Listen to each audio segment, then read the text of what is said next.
నమస్కారం BTV news కి స్వాగతం. ఈనాటి ముఖ్యాంశాలు. నందనవనానికి డిప్యూటీ సీఎం పవన్ కళ్యాణ్ శ్రీకారం. పర్యావరణ పునరుద్ధరణ దిశగా అడుగులు వేసిన డిప్యూటీ సీఎం. మైనింగ్ తో క్షీణించిన అడవుల పునఃస్థాపన దిశగా అడుగులు. కోల్కతాలో ప్రముఖ పారిశ్రామికవేత్తలతో మంత్రి నారా లోకేష్ భేటీ. ఏపీలో పెట్టుబడులకు ఉన్న సానుకూల అంశాలను వివరించిన లోకేష్, రాష్ట్రాన్ని పారిశ్రామిక తయారీ హబ్ గా మార్చడమే లక్ష్యమన్న మంత్రి. మలేషియాలో రెండవ రోజు కొనసాగుతున్న ఏపీ మంత్రి నారాయణ పర్యటన. ఘన వ్యర్థాల నిర్వహణ, తక్కువ ధరలో ఇళ్ల నిర్మాణం వంటి ప్రాజెక్టులపై మంత్రి అధ్యయనం. ఘన వ్యర్థాలను పర్యావరణానికి హాని లేకుండా శాస్త్రీయ పద్ధతిలో పూడ్చిపెట్టే విధానాన్ని అధ్యయనం చేస్తున్న మంత్రి.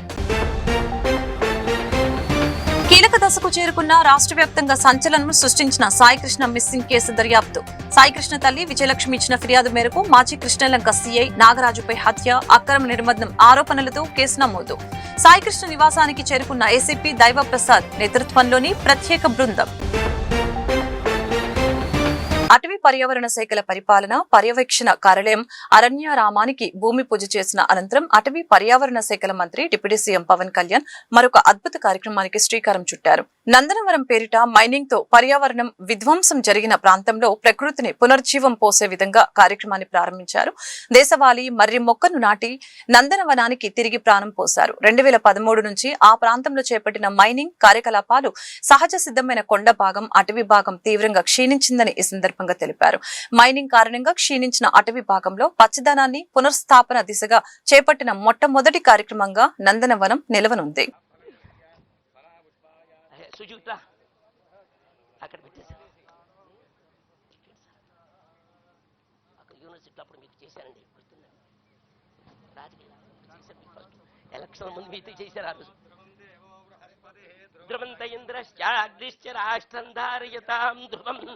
ధ్రువం ధ్రువేణ దేవా హరిప్రవన్న. ఆంధ్రప్రదేశ్ ను పారిశ్రామిక తయారీ రంగ కేంద్రంగా తీర్చిదిద్దటమే లక్ష్యమని, ఇందుకు పారిశ్రామికవేత్తలు సహకరించాలని రాష్ట్ర ఐటీ విద్యాశాఖల మంత్రి నారా లోకేష్ విజ్ఞప్తి చేశారు. ఈ సందర్భంగా పలువురు ప్రముఖ పారిశ్రామికవేత్తలతో సమావేశమై రాష్ట్రంలో ఉన్న అవకాశాలని వివరించారు. కోల్కతాలో Visa steel vice chairman Vishal Agarwal, Emami group director Aditya Agarwal, Shree cements vice chairman Prashant బంగూర్లతో లోకేష్ ప్రత్యేకంగా భేటీ అయ్యారు. ఈ సందర్భంగా ఆయన మాట్లాడుతూ ప్రధాని నరేంద్ర మోదీ నాయకత్వంలో కేంద్ర ప్రభుత్వం చేపట్టిన విప్లవాత్మక సంస్కరణలు దేశాభివృద్ధికి దోహదపడుతున్నాయని ప్రశంసించారు. Passion is very important, and I believe that when states compete, India wins, and I believe that competition brings the best out of all of us. I truly believe that states can actually work together in quite a few sectors and look at how we can sort of complement a greater Bharat together. And what amazed me is the Chief Minister's passion to singularly create jobs. So he asked me a straight question. He said, how are you doing land pooling? What is the model that Andhra Pradesh is following? Because seemingly you are able to convince, because land is a very emotional part of every Indian, convince the farmer that yes, the future is tied with creating jobs, your children, your future. How are you able to do it? And when I explained the policy, he just said, yaar, jaldi bhejna. Send the policy immediately and we will actually evaluate it and implement it. My dear friends, you know, West is looking at India, East is looking at India. The demographic dividend is here to be reaped. I truly believe that we have an amazing Prime Minister. Look at the stability that he has brought to a great nation. If you look at our neighbors a little even further down, the number of prime ministers that are getting changed. We are very fortunate to have a Prime Minister like Narendra Modi ji. He is able to bring reforms at the national level, but then he is looking at states to execute those reforms and leading on execution. As the leadership just shared, 100 rupees that's getting invested in India Out of that, 25 rupees is మలేషియాలో AP మంత్రి నారాయణ పర్యటన రెండో రోజు కొనసాగుతుంది. మలేషియాలో ఘన వ్యర్థాల నిర్వహణ, తక్కువ ధరలో ఇళ్ల నిర్మాణం వంటి ప్రాజెక్టుల్లో అమలు చేస్తున్న అత్యుత్తమ పద్ధతుల్ని మంత్రి అధ్యయనం చేస్తున్నారు. సెలాంగోర్ రాష్ట్రంలోని బుకిత్ తగర్ ఎన్విరో పార్క్ ని సందర్శించారు. మలేషియాలో అతిపెద్ద శానిటరీ ల్యాండ్ ఫీలింగ్ ప్రాంతంగా బుకిత్ తగర్ పేర్కొంది. ఘన వ్యర్థాలను పర్యావరణానికి హాని లేకుండా శాస్త్రీయ పద్ధతిలో పూడ్చిపెట్టే విధానాన్ని మంత్రి అధ్యయనం చేశారు. భూమి, నీరు కలుషితం కాకుండా వ్యర్థాల నిర్వహణ ఏ విధంగా చేస్తున్నారో మంత్రికి అధికారులు వివరించడం జరిగింది. And the treated leachate will be reused for our site operation. For your information, the whole project site. 1, 2, 3. 1, 2, 3. 1, 2. Come to Butaga, and we have two different facilities here. One is a recycling, scheduled waste recycling plant facility, and another is a treatment and disposal facility.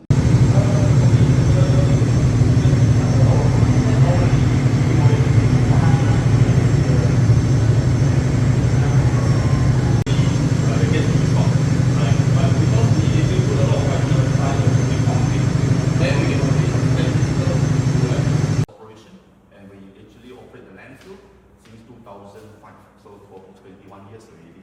Yeah, so we actually use we don't do the collection part.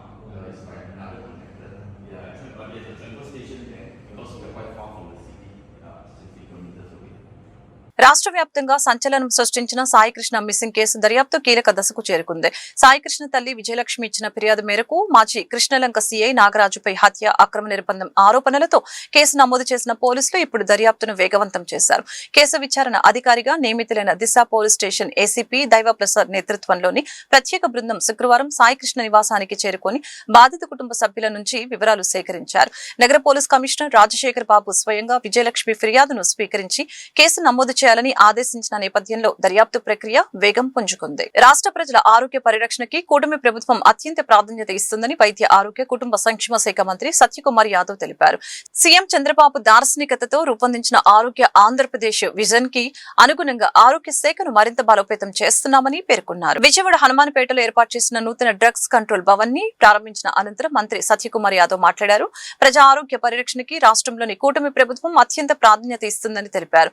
గత రెండేళ్లలో ప్రభుత్వ వైద్య సేవలను మరింత మెరుగుపరుస్తూ ప్రజలకు నాణ్యమైన వైద్యం అందించేందుకు పలు సంస్కరణలు చేపట్టాలని ఈ సందర్భంగా తెలియజేశారు. ఇది అత్యంత కీలకమైన విభాగమని, ప్రజలకు నాణ్యమైన మందులు అందుబాటులో ఉండాలంటే ఇటువంటి మౌలిక సదుపాయాలు అవసరమని మంత్రి ఈ సందర్భంగా పేర్కొన్నారు. గతంలో కేవలం 6,000 చదరపు అడుగుల విస్తీర్ణంలో పరిమిత సదుపాయాలతో పనిచేసిన విభాగం ప్రస్తుతం అన్ని శాఖలను ఒకే చోట సమీకరిస్తూ సుమారు 50,000 చదరపు అడుగుల విస్తీర్ణంలో అత్యాధునిక వసతులతో కూడిన విశాలమైన భవనంలో కార్యకలాపాలు నిర్వహించే స్థాయికి చేరుకుందని తెలియజేశారు. ప్రజారోగ్య వ్యవస్థని గాడిలో పెట్టి మరింత పటిష్టంగా తీర్చిదిద్దేందుకు కూటమి ప్రభుత్వం కట్టుబడి ఉందని మంత్రి సత్యకుమార్ యాదవ్ స్పష్టం చేశారు. స్టేట్ డ్రగ్ ల్యాబొరేటరీని ప్రారంభించుకోవడం జరిగింది. రాష్ట్ర విభజన జరిగిన తర్వాత టెంపరీగా స్టేట్ డ్రగ్ ల్యాబొరేటరీని విజయవాడలో ఏర్పాటు చేసుకున్నారు. అయితే కొత్త సంవత్సరాలుగా సొంత భవనం ఉండాలి, అదేవిధంగా ల్యాబొరేటరీకి సొంత భవనం ఉండాలనే ఒక కళ ఏదైతే అది కలగానే మిగిలిపోయింది. 2018-19లో కేంద్ర ప్రభుత్వం సెంట్రల్లీ స్పాన్సర్ స్కీమ్ కింద స్టేట్ డ్రగ్ ల్యాబొరేటరీని, అదేవిధంగా 2 రీజనల్ ల్యాబొరేటరీని, అదేవిధంగా స్టేట్ హెడ్ క్వార్టర్స్లో సొంత భవనాన్ని, జిల్లాల్లో 23 జిల్లాల్లో 23 జేడీ ఏడీ జిల్లా ఆఫీసులను కూడా నిర్మాణం చేయడం కోసం నిధులు మంజూరు చేసింది. అయితే గత ఎన్డీఏ ప్రభుత్వంలో చివరి సంవత్సరంలో వీటి కోసం నిర్మాణం కోసం ప్రధానంగా ల్యాబొరేటరీ నిర్మాణం కోసం 4.5 కోట్లు ఖర్చు పెడితే తర్వాత ప్రభుత్వం మారడం 2019 నుంచి 24 దాకా దీని మీద పూర్తిగా నిర్లక్ష్యం వహిస్తూ కేవలం 4,37,00,000 మాత్రమే మొత్తంగా 55 కోట్లు ఖర్చు పెట్టాల్సి ఉంటే కేంద్ర ప్రభుత్వం నిధులు ఇస్తుంటే 5 సంవత్సరాల్లో 4,37,00,000 మాత్రమే ఖర్చు పెట్టి భవనాలను ఎక్కడికక్కడ మొండుగోడలుగా నిలిచిపోయేలాగా, పునాదుల స్థాయిలో నిలిచిపోయేలాగా గత ప్రభుత్వం నిర్లక్ష్యం వహించింది. DCA చాలా ప్రధానమైన విభాగం.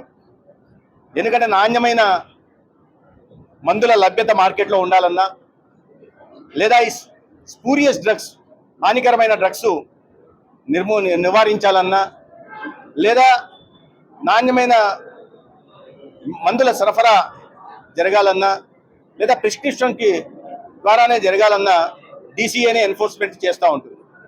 అటువంటి వాటికి సొంత ల్యాబొరేటరీ లేకపోవడం వల్ల ఇబ్బందులు ఎదురయ్యేవి. ఆ ల్యాబొరేటరీలు గతంలో కేవలం 6,000 మాత్రం. వైఎస్ఆర్ కాంగ్రెస్ పార్టీ నాయకులు మానవత్వాన్ని మరిచి రాజకీయాలు చేస్తున్నారని రాష్ట్ర పర్యాటక సాంస్కృతిక సినిమాటోగ్రఫీ శాఖ మంత్రి కందుల దుర్గేష్ తీవ్రస్థాయిలో విమర్శించారు. అనారోగ్యంతో ఉన్న చిన్నారి కోరిక మేరకు ఉప ముఖ్యమంత్రి పవన్ కళ్యాణ్ చేసిన పరామర్శని కూడా రాజకీయాలకు వాడుకోవటం అమానవీయ రాజకీయాలకు నిదర్శనమని అన్నారు. శుక్రవారం మీడియాతో మాట్లాడిన ఆయన వైసీపీ నేతలు చేసిన వ్యాఖ్యలను తీవ్రంగా ఖండించారు. చిన్నారి ఆరోగ్య పరిస్థితిని దృష్టిలో ఉంచుకొని పవన్ కళ్యాణ్ స్వయంగా వెళ్లి పరామర్శించి ధైర్యం చెప్పారని, అవసరమైతే వ్యక్తిగతంగా సహాయం చేయడానికి కూడా ముందుకొచ్చారని తెలిపారు. అలాంటి మానవతా చర్యను సైతం విమర్శించడం రాజకీయ సంస్కారం లేకపోవటాన్ని చూపుతుందని అన్నారు. రాజకీయంగా విమర్శలు చేయవచ్చని, కానీ ఒక చిన్నారి ఆరోగ్య సమస్యని కూడా రాజకీయ ప్రయోజనాలకి వాడుకోవటం దుర్మార్గమని తెలియజేశారు. అలాగే హోంమంత్రి అనిత సమర్థవంతంగా పనిచేస్తూ రాష్ట్రంలో జరిగే ప్రతి ఘటనపై వెంటనే స్పందిస్తున్నారని, అయినప్పటికీ ఆమెపై వ్యక్తిగత విమర్శలు చేయటం బాధాకరమని అన్నారు. ప్రజా జీవితంలో ఉన్న నాయకులు సంయమనం పాటించాలని సూచించారు. ఎలాగా ఉంటుంది అంటే మనకి ఇది ఒకలాగా ఏం చేశారంటే అండి, దీన్ని అంత ముందు చేసిన దాన్ని కంటిన్యూ చేసి ఇప్పుడు కొత్త పాలసీని కూడా తీసుకొస్తున్నాం. ఇక మళ్ళీ ప్రతి సినిమాకి మనం ఆ సినిమా వచ్చినప్పుడు ఆ సినిమాకి కాకుండా ఒక పాలసీ తీసుకురావాలని ప్రయత్నం. ఎందుకు ఈ కార్యక్రమాన్ని 100 కోట్లు పైబడి పెట్టుబడి పెట్టినటువంటి సినిమాలకు సంబంధించి వాళ్ళ అనేవి కొంచెం ఇబ్బందికరంగా ఉంది కాబట్టి కొంత షోస్ వేసుకోవడానికి కానీ, లేకపోతే కొంచెం పాటు ఎక్స్ట్రా షోలు వేసుకోవడానికి కానీ ఒక అది గతంలో ఉన్నటువంటి విధానాన్ని కొనసాగిస్తున్నాం. మనకి ఇప్పటి వరకు FDC ఏర్పడలేదు కనుక పూర్తి స్థాయి నిర్ణయం తీసుకోలేదు. ఇప్పుడు FDC ఒక కమిటీ కూడా ఫామ్ చేసాం. దీనికి అసలు ఈ సినిమాలు పెంచడం విషయంలో కానీ, ప్రభుత్వానికి వచ్చే ఆదాయాన్ని ఏ రకంగా విషయం కానీ, లేకపోతే ఏ రకంగా పెంచాలి, లేకపోతే అన్నిటికీ ఏ రకమైనటువంటి దాని మీద ఆ కమిటీని కూడా ఫామ్ చేసాం. త్వరలోనే దాని మీద ఒక ఫైనల్ చేసి ఒక జీవో తీసుకొచ్చి ఫర్ ఎవర్ అందరూ ఉపయోగించుకునే సెపరేట్ గా కాకుండా ఏ విధంగా రాబోతున్నాం. త్వరలోనే అది ఇంప్లిమెంట్. ఈ రేట్లు ఇప్పుడు సినిమా అనేది ఏమైపోయిందంటే, గతంలో దినోత్సవం అన్ని రోజులు ఆడేవి సినిమా. ఇప్పుడు సినిమా ఎంత గొప్ప సినిమా అయినా వాళ్ళు కలెక్షన్ తెచ్చుకోగలిగింది, లేకపోతే ఇంకా వేరే సినిమా వస్తుందా కాంపిటీషన్. సో ఏంటంటే ఇంత పెట్టుబడి పెట్టాం కాబట్టి ఇందులో మేము ఇన్వెస్ట్మెంట్ చేసి మాకు ఆడేదే 1 వారం 2 సినిమాలు. ఆ టైంలో మీరు కాస్త ఆలోచనతో ఇది గతంలో పెట్టి దీన్ని మేము ఇప్పుడు కంటిన్యూ చేస్తాం. చెప్పినట్లుగా ఇంత నార్మల్ గా పెంచడం, ప్రీమియర్ షో అని చెప్పి 1000 రూపాయల టికెట్ పెట్టే విషయాల్లో మనం ఒక నిర్ణయం కమిటీ ఫామ్ చేసుకున్నాం. వాళ్ళు మేము అందరూ కలిసి కూర్చుని గా ఉండేలా చూసి సినిమా చూసేవాడి మీద అనేటువంటి దాని మీద తీసుకుంటున్నాం అతి త్వరలోనే. ఇండస్ట్రీలో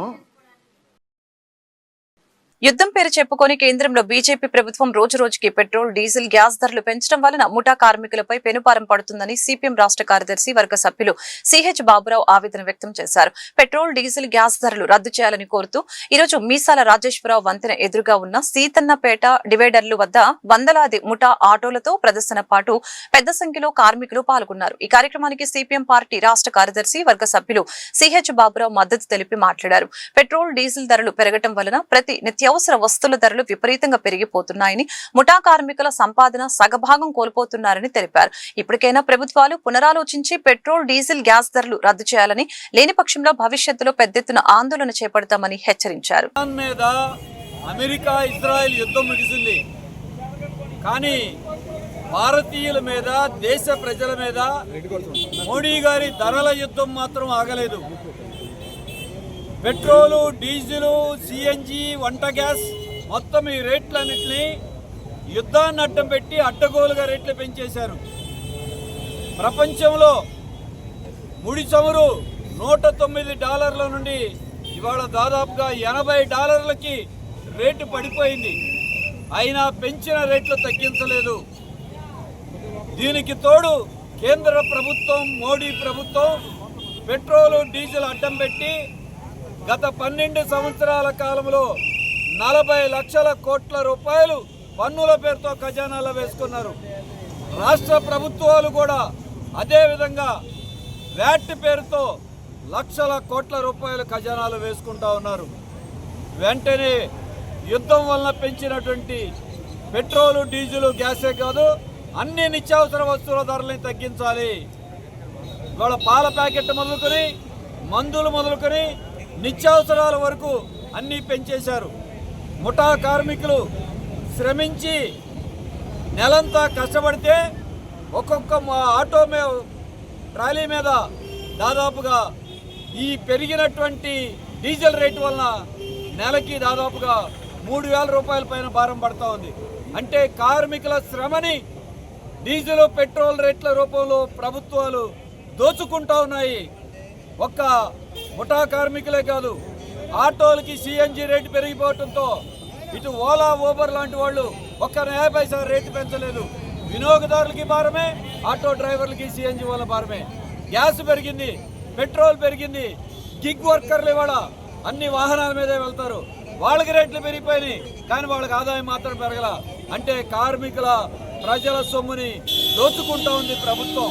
ఈ ఆటోల్లో ఇవాళ మీరు చూస్తే ముఠా కార్మికులందరూ కూడా ఆటోల మీద ఆధారపడితే అంతర్జాతీయ యోగా దినోత్సవం 2026 విజయవాడ వేదికగా నిర్వహించడం నగరానికి ఎంతో గౌరవకరమైన విషయమని విఎంసీ కమిషనర్ ధ్యానచంద్ర అన్నారు. ఈ కార్యక్రమంలో విజయవాడ నగరపాలక సంస్థకు అప్పగించిన బాధ్యతల్ని ఎలాంటి లోటుపాట్లు లేకుండా సమర్థవంతంగా నిర్వహించాలని అధికారుల్ని ఆదేశించారు. అంతర్జాతీయ యోగా దినోత్సవం సందర్భంగా ఈ నెల 21వ తేదీన విజయవాడలోని ఇందిరాగాంధీ మున్సిపల్ స్టేడియంలో ఆంధ్రప్రదేశ్ రాష్ట్ర ముఖ్యమంత్రి గౌరవనీయులు నారా చంద్రబాబు నాయుడు సమక్షంలో నిర్వహించనున్న యోగాంధ్ర కార్యక్రమానికి విజయవాడ నగరపాలక సంస్థ చేపట్టవలసిన ఏర్పాట్లపై కమిషనర్ ధ్యానచంద్ర శుక్రవారం స్టేడియంలో సూపర్వైజర్లు, ప్లానింగ్ సెక్రటరీలు, అమ్యూనిటీస్ సిబ్బంది, శానిటరీ సెక్రటరీలతో సమీక్ష సమావేశం నిర్వహించారు. ప్రతి ఒక్కరి జీవితాల్లో సుసంపన్న ఆరోగ్యం, ఆనందాన్ని పెంపొందించడమే లక్ష్యంగా గౌరవ ముఖ్యమంత్రి దార్శనికతకు అనుగుణంగా రాష్ట్ర వ్యాప్తంగా పెద్ద ఎత్తున యోగా ప్రత్యేక కార్యక్రమాలు జరుగుతున్నాయని కలెక్టర్ డాక్టర్ జి లక్ష్మీష తెలిపారు.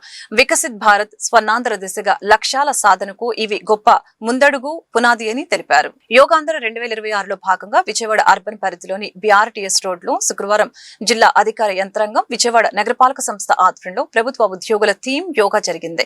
ఈ కార్యక్రమంలో కలెక్టర్ లక్ష్మీష, ఏపీ ఎన్జీజీఓ రాష్ట్ర అధ్యక్షులు ఏ విద్యాసాగర్ వివిధ శాఖల ఉద్యోగులతో కలిసి యోగాసనాలు అభ్యసించారు. 45 నిమిషాల సరళ యోగా ప్రోటోకాల్ ప్రకారం ఆసనాలు వేశారు. అనంతరం కలెక్టర్ లక్ష్మీష మాట్లాడారు. అన్ని వర్గాల జీవితాల్లోనూ యోగాను భాగం చేసుకునేందుకు నిత్య యోగా కార్యక్రమాలు నిర్వహిస్తున్నామని, జిల్లా వ్యాప్తంగా ఊరు వాడ ప్రత్యేక యోగా శిబిరాలు నిర్వహిస్తున్నట్లు ఈ సందర్భంగా వివరించారు. యోగాని పాటించే పరిస్థితి, అనుసరించే పరిస్థితి, ముందుకు తీసుకువెళ్లే పరిస్థితి ఉంది. దానిలో భాగంగానే కేంద్ర ప్రభుత్వం అలాగే అన్ని రాష్ట్ర ప్రభుత్వాలు యోగాంధ్ర కార్యక్రమాన్ని ద్వారా ముందు జనరేషన్కి, మిగిలిన వారందరికీ కూడా యోగాని అందించాలని, యోగాని విశ్వవ్యాప్తం చేయాలని, యోగాని అందరి ఇళ్లలోకి తీసుకువెళ్లాలనే ఉద్దేశంతో యోగాంధ్ర కాన్సెప్ట్ తీశారు. మరి గత సంవత్సరం చాలా పెద్ద ఎత్తున రాష్ట్రంలో, ముఖ్యంగా ఎన్టీఆర్ జిల్లాలో మరి జిల్లా కలెక్టర్ లక్ష్మీ షా గారి ఆధ్వర్యంలో చాలా పెద్ద ఎత్తున ప్రతిరోజు కార్యక్రమాలు నడుస్తున్నాయి. దానిలో కూడా ఉద్యోగులు, ఉపాధ్యాయులు అందరూ కూడా పార్టిసిపేట్ చేస్తున్నారు. మరి ఇవాళ ఇక్కడ ఉద్యోగులంతా కూడా పెద్ద ఎత్తున వచ్చి యోగా కార్యక్రమంలో పార్టిసిపేట్ చేశారు. రేపు 21వ తారీఖున మరి 1 కోటి మందితో యోగా కార్యక్రమాన్ని రాష్ట్ర వ్యాప్తంగా ఒక సంకల్పంగా రాష్ట్ర ప్రభుత్వం తీసుకుంది.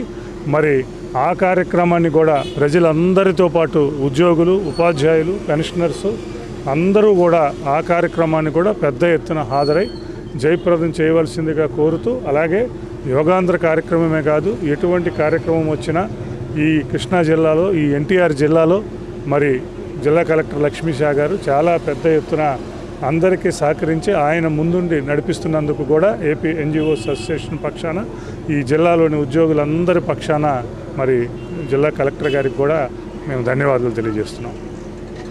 అందరికీ నమస్కారం. యోగాంధ్ర కార్యక్రమం రాష్ట్ర వ్యాప్తంగా ఒక పండగ వాతావరణంలా జరుగుతూ ఉంది. అంతర్జాతీయ యోగా దినోత్సవాన్ని పురస్కరించుకొని జూన్ 21వ తారీఖున రాష్ట్ర స్థాయి కార్యక్రమం కూడా ఎన్టీఆర్ జిల్లాలో జరగబోతూ ఉంది.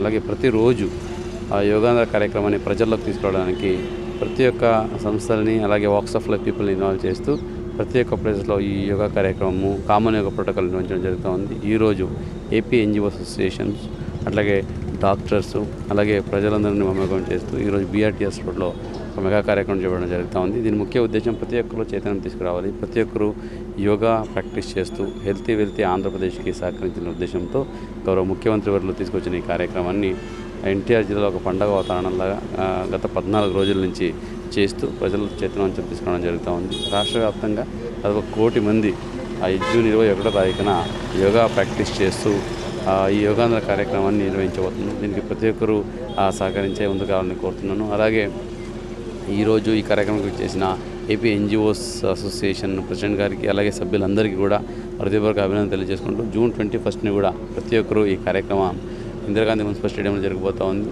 అక్కడికి ఎర్లీ మార్నింగ్ 6కే ఉంటుంది కాబట్టి అందరూ విచ్చేసి ఈ కార్యక్రమాన్ని దిగ్విజయంగా నిర్వహిస్తూ కేవలం రాష్ట్రంలోనే కాకుండా దేశంలోనే ఎన్టీఆర్ జిల్లా యోగాంధ్రలో టాప్లో ఉండేలాగా చూసుకోవాలని అందరికీ కోరుకుంటూ ప్రతి ఒక్కరికి యోగాంధ్ర శుభాకాంక్షలు. ఇంద్రకీలాద్రిపై వేంచేసి ఉన్న జగన్మాత శ్రీ కనకదుర్గమ్మ అమ్మవారిని దర్శించుకోవడానికి ఈ రోజు భక్తుల రద్దీ సాధారణంగా కొనసాగుతుంది.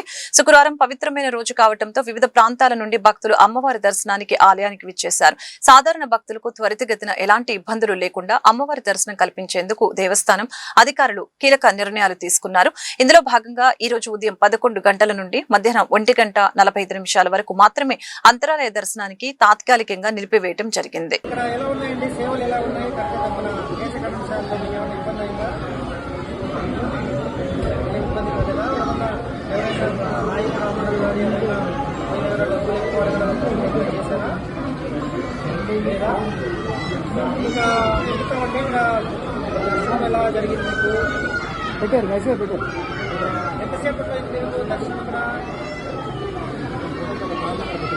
మీరు ఉచిత దర్శనానికి వెళ్ళారా లేకపోతే టికెట్ తీసుకుని వెళ్ళారా?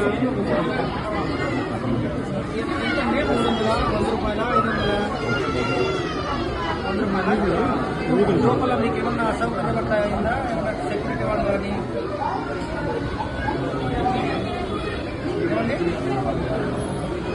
ఇంత బాధ అన్నప్రసాదం లడ్డూలు తీసుకుని వెళ్ళారా? లడ్డూ ప్రసాదాలు ఎంత తీసుకున్నారండి? ఎన్ని లడ్డూలు తీసుకెళ్ళారా? యోగా మానసిక ప్రశాంతతకు మరియు ఏకాగ్రతకు దోహదపడుతుందని సీనియర్ రాజకీయ నాయకులు ఆకుల శ్రీనివాస్ కుమార్ విద్యాంజలి స్కూల్ ప్రిన్సిపల్ పుప్పాల శ్రీనివాసరావు అన్నారు. యోగా ద్వారా ఒక క్రమబద్దమైనటువంటి జీవన విధానం అలవరుచుకోవడంతో పాటు ఒత్తిడి తగ్గించుకోవడానికి యోగా చాలా బాగా ఉపయోగపడుతుందని అన్నారు. ఈ నేపథ్యంలో విజయవాడ పశ్చిమ నియోజకవర్గంలోని శ్రీ విద్యాంజలి స్కూల్ నందు 12వ అంతర్జాతీయ యోగా దినోత్సవం నిర్వహించినట్లు వారు తెలిపారు. విజయవాడ పశ్చిమ నియోజకవర్గంలోని Sri Vidyanjali English medium high స్కూల్లో యోగా దినోత్సవాన్ని పురస్కరించుకొని విద్యార్థులతో యోగా కార్యక్రమాలు నిర్వహించారు.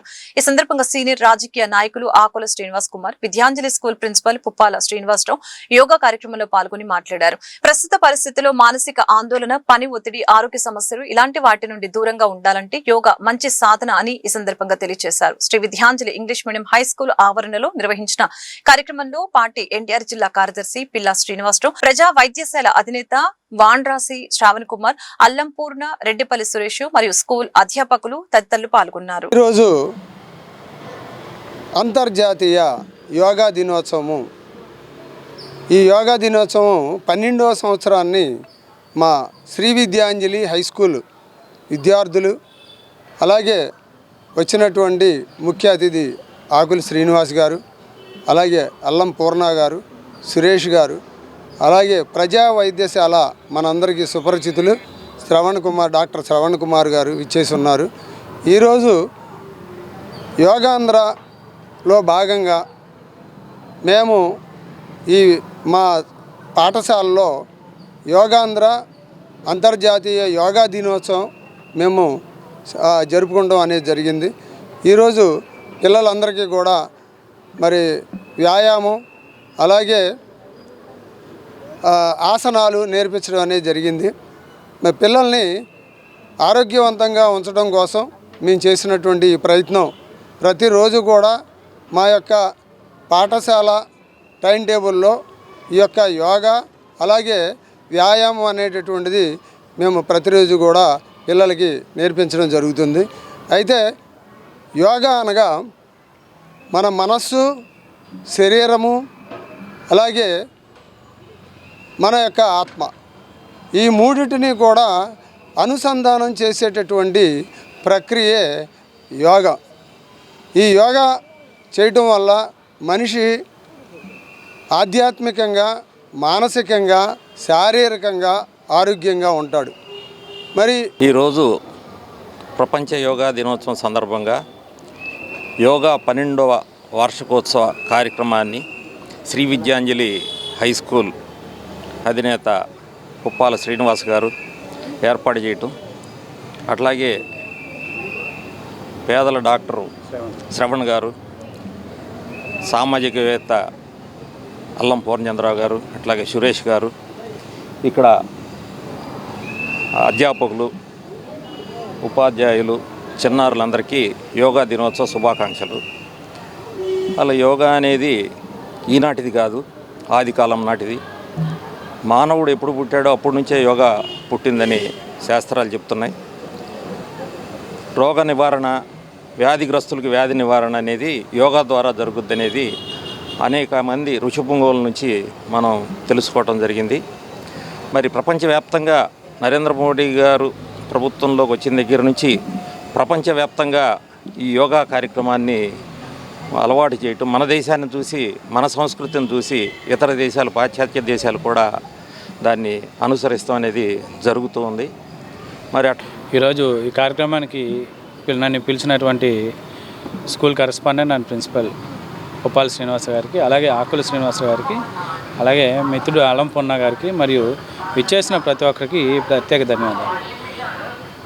యోగా మనసుకు ఉల్లాసం అని చెప్పడంలో అతిశయోక్తి లేదండి. అయితే డైలీ యోగా చేయడం వల్ల డాక్టర్ దగ్గరికి వెళ్ళేటువంటి ఖర్చు తగ్గుతుంది. మొబైల్కి రీఛార్జ్ ఎంత అవసరమో బాడీకి యోగా కూడా అంతే అవసరమని ఈ సందర్భంగా తెలియజేసుకుంటూ ప్రతి ఒక్కరికి ఈ యోగాలో పార్టిసిపేట్ చేయవలసిందిగా కోరుచున్నాం. ప్రజా సమస్యల పరిష్కారమే లక్ష్యంగా ప్రజా దర్బార్ కార్యక్రమం నిర్వహించడం జరుగుతుందని ఎమ్మెల్యే బోండా ఉమామేశ్వరరావు తెలిపారు. ప్రజా దర్బార్ ద్వారా ప్రతి అర్జీకి న్యాయం జరుగుతుందని ఉద్ఘాటించారు. గత ప్రభుత్వ హయాంలో ప్రజలు కార్యాలయాల చుట్టూ తిరిగినా పరిష్కారం దొరకని పరిస్థితులు ఉండేవని, ప్రస్తుతం ప్రజా దర్బార్ ద్వారా ప్రజల వద్దకి పరిపాలన చేరుతుందని అన్నారు. సింగ్నగర్ లోని సెంట్రల్ నియోజకవర్గం ఎమ్మెల్యే కార్యాలయంలో ప్రభుత్వ విప్ సెంట్రల్ నియోజకవర్గ శాసనసభ్యులు బోండా ఉమామేశ్వరరావు ఆధ్వర్యంలో ప్రతిష్టాత్మకంగా నిర్వహిస్తున్న ప్రజా దర్బార్ కార్యక్రమం జరిగింది. ఈ సందర్భంగా నియోజకవర్గం నలుమూలల నుండి వచ్చిన ప్రజలు తమ వ్యక్తిగత, సామాజిక, సంక్షేమ సంబంధిత సమస్యల్ని ఎమ్మెల్యే బోండా ఉమాకు వినతి పత్రాల రూపంలో అందజేశారు. ప్రతి అర్జీని స్వయంగా పరిశీలించిన ఎమ్మెల్యే బోండా ఉమా సమస్యల స్వరూపాన్ని అడిగి తెలుసుకొని సంబంధిత అధికారులతో వెంటనే మాట్లాడి పరిష్కరిస్తామని ఆదేశాలు జారీ చేయడం జరిగింది. గత ప్రభుత్వ హయాంలో ప్రజలు కార్యాలయాల చుట్టూ తిరిగినా పరిష్కారం దొరకని పరిస్థితులు ఉండేవని, ప్రస్తుతం ప్రజా దర్బార్ ద్వారా ప్రజల వద్దకే పరిపాలన చేరుతుందని అన్నారు. రాష్ట్రంలోని కూటమి ప్రభుత్వంపై ఆంధ్రప్రదేశ్ జాతీయ బీసీ సంక్షేమ సంఘం స్టేట్ ప్రెసిడెంట్ బోను దుర్గా నరేష్ తీవ్రస్థాయిలో మండిపడ్డారు. ఎటువంటి కుంభకోణంలో సంబంధం లేని మాజీ మంత్రి కారుమూరి నాగేశ్వరరావు కుమారుడు సునీల్ ని ఇబ్బందులకి గురి చేస్తూ అరెస్టు చేయడం సమంజసం కాదని, బీసీలపై ఇదే విధంగా కూటమి ప్రభుత్వం వ్యవహరిస్తే త్వరలోనే కూటమి ప్రభుత్వానికి చమరగీతం పాడతామని హెచ్చరించారు. విజయవాడలోని తన నివాసం నందు ఆంధ్రప్రదేశ్ జాతీయ బీసీ సంక్షేమ సంఘం స్టేట్ ప్రెసిడెంట్ బోను దుర్గా నరేష్ మీడియాతో మాట్లాడారు. రాష్ట్రంలో కూటమి ప్రభుత్వం అధికారంలోకి వచ్చిన తర్వాత బీసీల లక్ష్యంగా అక్రమ అరెస్టులకి పాల్పడుతుందని, ప్రశ్నించే వారిపై అక్రమ కేసులు పెడుతూ రెడ్ బుక్ రాజ్యాంగం అమలు చేస్తుందని ఈ సందర్భంగా మండిపడ్డారు. మాజీ మంత్రి కారుమూరి నాగేశ్వరరావు కుమారుడు సునీల్ ని అన్యాయంగా అరెస్టు చేశారని, దానికి సంబంధించిన వివరాలు ఆయన వెల్లడించారు. లిక్కర్ కుంభకోణం కేసులో సునీల్ కి హైదరాబాద్ నగరంలో పోలీసులు నోటీసులు ఇచ్చిన వెంటనే అరెస్టు చేయడాన్ని తీవ్రంగా ఖండించారు. లాభాన్ని ఆశించి ఎవరైనా వ్యాపారం చేయడం సహజమని, అయితే సునీల్ అకౌంట్ నుండి సబ్ కాంట్రాక్టర్ కి కొంత అమౌంట్ ట్రాన్స్ఫర్ చేయడం జరిగిందని, మరలా అతను తిరిగి వచ్చిన లాభంతో సునీల్ అకౌంట్ కి జమ చేయడం జరిగిందని ఈ సందర్భంగా వివరించడం జరిగింది. రాష్ట్రంలో వరుసగా జరుగుతున్న అక్రమ అరెస్టుల్ని, అదేవిధంగా బీసీలపై జరుగుతున్న దాడుల్ని కూటమి ప్రభుత్వం ఆపకపోతే త్వరలోనే కూటమి ప్రభుత్వానికి చమరగీతం పాడతామని హెచ్చరించారు. బోను దుర్గా నరేష్ యాదవ్, ఆంధ్రప్రదేశ్ జాతీయ బీసీ సంక్షేమ సంఘం స్టేట్ ప్రెసిడెంట్ని. ముఖ్యంగా ఇవాళ ఈ ప్రెస్ మీట్ యొక్క ముఖ్య ఉద్దేశం, ఇవాళ చూస్తే ఆంధ్రప్రదేశ్లో అన్ని వర్గాల వాళ్ళని అన్ని రకాలుగా దగా చేయడం, గట్టిగా ప్రశ్నిస్తే అక్రమంగా అరెస్టులు చేయడం ఆంధ్రప్రదేశ్ ప్రజలందరికీ కూడా ఇవాళ హైదరాబాదులో ఎక్స్ మినిస్టర్ కారుమూరి నాగేశ్వరరావు గారి యొక్క కుమారుడు కారుమూరి సునీల్ గారిని హైదరాబాదులో నిన్న ఈడీ నోటీస్ ఇచ్చిన వెంటనే అరెస్ట్ చేయడం జరిగింది. కుటుంబ సభ్యులకు కూడా తెలియనంత వేగంగా ఆయన అరెస్ట్ చేయడం జరిగింది. ఆయన్ని అరెస్ట్ చేయడం గల ప్రధానమైన కారణాన్ని నేను ఇవాళ ఈ ప్రెస్ మీట్ ద్వారా 2 రాష్ట్రాల్లో ఉన్న ప్రజలందరికీ కూడా తెలియజేయాలనుకుంటున్నాను. ఇది సక్రమమా లేదా కావాలన్నా మోపిపడిందా, రెడ్ బుక్ రాజ్యాంగమా? గవర్నమెంట్ ఈ లిక్కర్ ఏదైతే సిండికేట్ ఉందో దీన్ని సిగ్మా అనే వాళ్ళకి సబ్లీజ్ ఇచ్చింది. ఈ సిగ్మా అనే అతను మెయిన్ కాంట్రాక్టర్. ఈ సిగ్మా దగ్గర నుంచి మళ్ళీ సబ్ కాంట్రాక్టర్గా సుదర్శన్ అనే అతను దీన్ని తీసుకున్నాడు. ఇంకొక సబ్ కాంట్రాక్టర్ వచ్చేసి XYZ వాళ్ళు ఒక భాగంగా వాళ్ళు తీసుకున్నారు.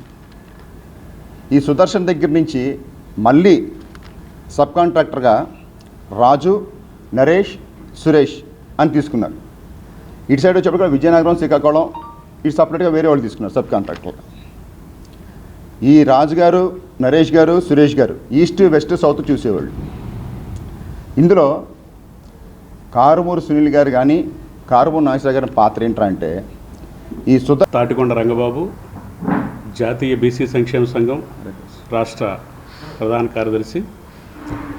ఈరోజు ఆంధ్ర రాష్ట్రంలో బీసీ వ్యతిరేక విధానాలతో ప్రస్తుతం ఉన్నటువంటి కూటమి ప్రభుత్వం నడుస్తుంది అనేది సాధారణమైనటువంటి ఒక సాధారణమైన పౌరుడు కూడా తెలుస్తున్న విషయాన్ని ఈ సందర్భంగా మేము గుర్తు చేస్తూ ఉన్నాం. ఎందుకనంటే గత జగన్మోహన్ రెడ్డి గారి పరిపాలనలో బడుగు బలహీన వర్గాలు, ఎస్సీ ఎస్టీ మైనారిటీలకి ఇంటికి వచ్చి మరీ పథకాలు అందించినటువంటి పరిస్థితి. ఈ 2 సంవత్సరాల కాలంలో ఎక్కడా కూడా అసలు పథకానికి పెట్టుకుందామనంటే స్పందించేటటువంటి పరిస్థితి లేదు. ఈరోజు ఈనాడు పేపర్లో కూడా స్పష్టంగా వచ్చింది. ప్రతిదీ కూడా డ్రామా క్రియేట్ చేసుకుంటూ వెళతా ఉన్నారు. 2 సంవత్సరాల కాలంలో ఒక్క పెన్షన్ కూడా ఇవ్వలేదు. కొత్త వాళ్ళు పెన్షన్ పెట్టుకోవాలంటే సదరన్ సర్టిఫికెట్లు ఒక డ్రామా క్రియేట్ చేసుకుంటూ వెళ్తారు. ఎవరికి పథకాలు అందకూడదు, బీసీలందరూ కూడా ఇంకా దిగజారిపోయి బ్రతకాల్సినటువంటి పరిస్థితులు రావాలి అనేటటువంటి విధానంతో ఈ రోజున ఈ యొక్క కూటమి ప్రభుత్వం వారు పరిపాలన అవలంబిస్తున్నారని చెప్పేసి మేము గ్రౌండ్ లెవెల్ నుంచి కూడా మేము దీన్ని చూస్తూ ఉన్నాం.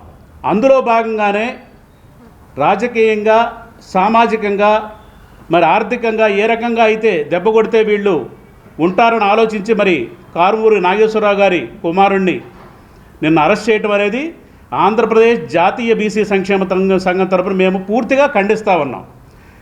ఎందుకనంటే వారు నీతికి వార్తలు ముగించే ముందు ముఖ్యాంశాలు మరొకసారి. నందనవనానికి డిప్యూటీ సీఎం పవన్ కళ్యాణ్ శ్రీకారం. పర్యావరణ పునరుద్ధరణ దిశగా అడుగులు వేసిన డిప్యూటీ సీఎం. మైనింగ్ తో క్షీణించిన అడవుల పునఃస్థాపన దిశగా అడుగులు. కోల్కతాలో ప్రముఖ పారిశ్రామికవేత్తలతో మంత్రి నారా లోకేష్ భేటీ. ఏపీలో పెట్టుబడులకు ఉన్న సానుకూల అంశాలను వివరించిన లోకేష్, రాష్ట్రాన్ని పారిశ్రామిక తయారీ హబ్ గా మార్చడమే లక్ష్యమన్న మంత్రి. మలేషియాలో 2వ రోజు కొనసాగుతున్న ఏపీ మంత్రి నారాయణ పర్యటన. ఘన వ్యర్థాల నిర్వహణ, తక్కువ ధరలో ఇళ్ల నిర్మాణం వంటి ప్రాజెక్టులపై మంత్రి అధ్యయనం. ఘన వ్యర్థాలను పర్యావరణానికి హాని లేకుండా శాస్త్రీయ పద్ధతిలో పూడ్చిపెట్టే విధానాన్ని అధ్యయనం చేస్తున్న మంత్రి. కీలక దశకు చేరుకున్న రాష్ట్ర వ్యాప్తంగా సంచలనం సృష్టించిన సాయికృష్ణ మిస్సింగ్ కేసు దర్యాప్తు. సాయికృష్ణ తల్లి విజయలక్ష్మి ఇచ్చిన ఫిర్యాదు మేరకు మాజీ కృష్ణలంక సీఐ నాగరాజుపై హత్య, అక్రమ నిర్బంధం ఆరోపణలతో కేసు నమోదు. సాయికృష్ణ నివాసానికి చేరుకున్న ఏసీపీ దైవప్రసాద్ నేతృత్వంలోని ప్రత్యేక బృందం. ఈ వార్తలు ఇంతటితో సమాప్తం. మరొక బులెటిన్ మళ్ళీ కలుద్దాం. నమస్కారం.